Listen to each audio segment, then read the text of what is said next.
का दावा। उपराष्ट्रपति हामिद अंसारी ने की थी पाकिस्तानी पत्रकार से संवेदनशील खुफिया जानकारी साझा। पाकिस्तान के पत्रकार नुसरत मिर्जा के खुलासे के बाद भारत में सियासी तूफान खड़ा हो गया है। मिर्जा ने पाकिस्तानी यूट्यूबर शकील चौधरी के साथ एक इंटरव्यू में खुलासा किया है कि वह तत्कालीन उपराष्ट्रपति हामिद अंसारी के बुलावे पर भारत आए थे। उन्हें अपने दौरे पर भारत में कई संवेदनशील खुफिया सूचनाएं हासिल हुई थी, जिन्हें उन्होंने पाकिस्तानी खुफिया एजेंसी ISI को दिया था। इस खुलासे के बाद भाजपा के नेशनल स्पोकपर्सन गौरव भाटिया ने प्रेस कॉन्फ्रेंस कर कांग्रेस और पूर्व उपराष्ट्रपति हामिद अंसारी पर निशाना साधा है। नुसरत मिर्जा, ये नाम नुसरत मिर्जा, ये पत्रकार हैं पाकिस्तान में, और ये खुलासा खुद नुसरत मिर्जा ने किया है एक साक्षात्कार के दौरान, जिसमें उन्होंने कहा है कि भारत के पूर्व उपराष्ट्रपति हामिद अंसारी जी 5 बार इस पत्रकार को वर्ष 2005 से 2011 के बीच में न्योता देते हैं और भारत बुलाते हैं, और उसके बाद जो पत्रकार कहता है वो चिंताजनक है। के बाद जो पत्रकार कहता है वो चिंताजनक है, पीड़ाजनक है। वो इस साक्षात्कार में कहता है कि जब मैं भारत के दौरे पर था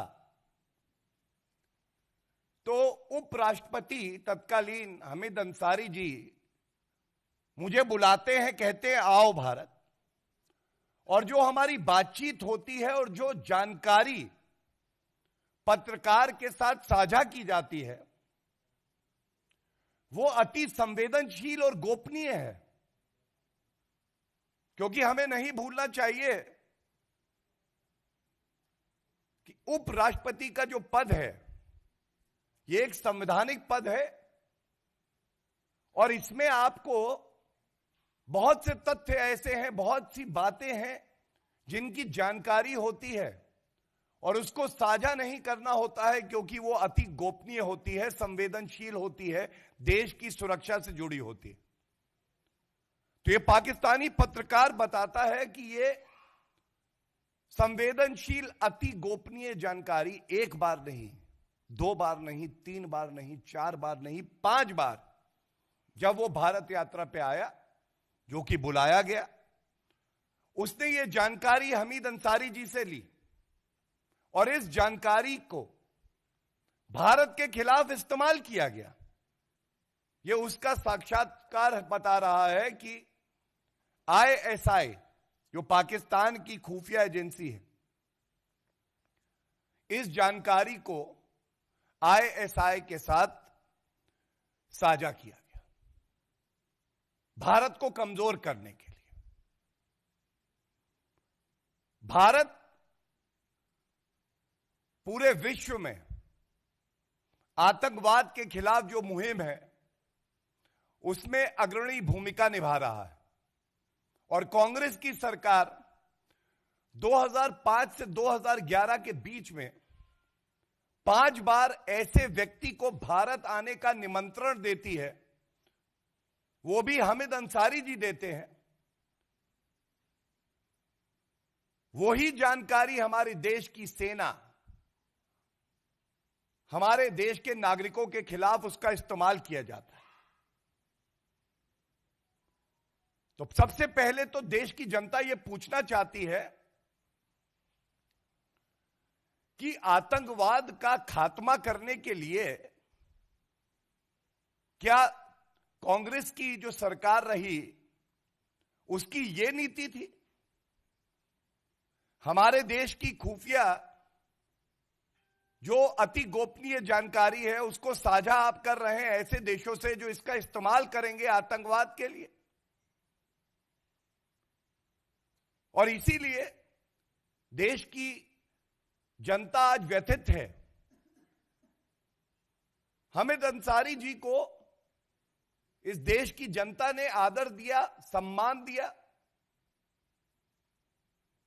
संवैधानिक पद पे वो रहे, वो इस देश की जनता का आशीर्वाद था। बदले में उन्होंने क्या दिया? क्या ये कांग्रेस पार्टी को जवाब नहीं देना चाहिए कि ऐसा क्यों हुआ? हिजाब मामले में सुप्रीम कोर्ट में अगले हफ्ते होगी सुनवाई। कर्नाटक हाई कोर्ट के फैसले को दी गई चुनौती। सुप्रीम कोर्ट ने कहा कि कर्नाटक हिजाब मामले को अगले हफ्ते सुनवाई के लिए लगाया जाएगा। कर्नाटक हाई कोर्ट के फैसले के खिलाफ याचिका दाखिल करने वाले एक याचिकाकर्ता के वकील प्रशांत भूषण ने आज मामले पर जल्द सुनवाई का अनुरोध किया था। इस पर चीफ जस्टिस एन.वी. रमन्ना ने अगले हफ्ते सुनवाई का भरोसा दिया। इससे पहले 26 अप्रैल को भी कोर्ट ने मामले पर जल्द सुनवाई की बात कही थी। आज याचिकाकर्ता ने फिर सुनवाई का अनुरोध कोर्ट में रखा। 15 मार्च को कर्नाटक हाई कोर्ट ने फैसला लिया था कि महिलाओं का हिजाब पहनना इस्लाम का अनिवार्य हिस्सा नहीं है। हाई कोर्ट के चीफ जस्टिस ऋतुराज अवस्थी की अध्यक्षता वाली बेंच ने यह भी कहा था कि स्कूल कॉलेजों में यूनिफॉर्म के पूरी तरह पालन का राज्य सरकार का आदेश सही है। इसके साथ ही हाई कोर्ट ने हिजाब को धार्मिक स्वतंत्रता के अधिकार का हिस्सा बता रहे छात्रों की याचिका खारिज कर दी थी। श्रीलंका में आपातकाल घोषित, प्रदर्शनकारियों ने राष्ट्रपति और पीएम आवास को घेरा। श्रीलंका के राष्ट्रपति गोटाबाया के आज तड़के देश छोड़कर मालदीव में शरण लेने के बाद देश के हालात और बिगड़ गए हैं। देश में बढ़ते विरोध के बीच प्रदर्शनकारी आज कोलंबो में श्रीलंकाई पीएम के कार्यालय भवन के परिसर में घुस गए हैं। प्रदर्शनकारियों ने पीएम ऑफिस को अपने कब्जे में ले लिया है और इमारत के ऊपर झंडा फहरा दिया है। वहीं कार्यवाहक राष्ट्रपति रानिल विक्रमसिंघे ने हालात को काबू करने के लिए सेना और पुलिस को आदेश दिया है। श्रीलंका के संसद के स्पीकर ने वहां की मीडिया से कहा कि राष्ट्रपति ने उन्हें सूचना दी है कि वह अपना इस्तीफा आज भेजेंगे। 20 जुलाई को नए राष्ट्रपति का चुनाव होगा। श्रीलंका में अमेरिकी दूतावास ने ताजा विरोध के बीच आज और कल के लिए अपनी सभी काउंसलर सेवाओं को रद्द कर दिया है। एनसीबी की चार्जशीट में दावा, सुशांत की लत के लिए गांजा चरस का ऑर्डर देती थी रिया। नारकोटिक्स कंट्रोल ब्यूरो यानी कि एनसीबी ने फिल्म अभिनेता सुशांत सिंह राजपूत की मौत के मामले में दायर आरोप पत्र के मसौदे में दावा किया है कि अभिनेत्री रिया चक्रवर्ती को अपने सह कलाकारों भाई शौबिक चक्रवर्ती समेत कई लोगों से गांजा मिलता था, जिसे वो सुशांत सिंह राजपूत को देती थी।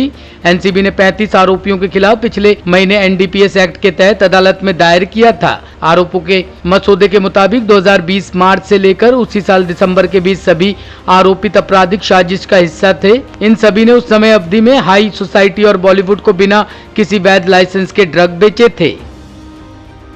जौनपुर में मुंबई से छपरा जा रही गोदान एक्सप्रेस ट्रेन में आग, अफरा तफड़ी में कूदकर भागे लोग।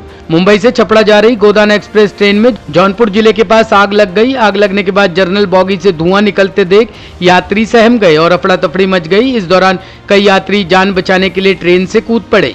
बताया जा रहा है कि अफरा तफड़ी में राधेश्याम और उनका 6 साल का बेटा घायल हो गया। जानकारी के मुताबिक ये घटना बुधवार दोपहर 12 बजे बसरठी और बन्नोड़ रेलवे स्टेशन के बीच भगवानपुर गांव के पास हुई। जर्नल बॉगी से धुआं निकलता देख लोग दहशत में आ गए। शुरुआती जांच के बाद पता चला कि वायरिंग जाम होने की वजह से ट्रेन में आग लगी।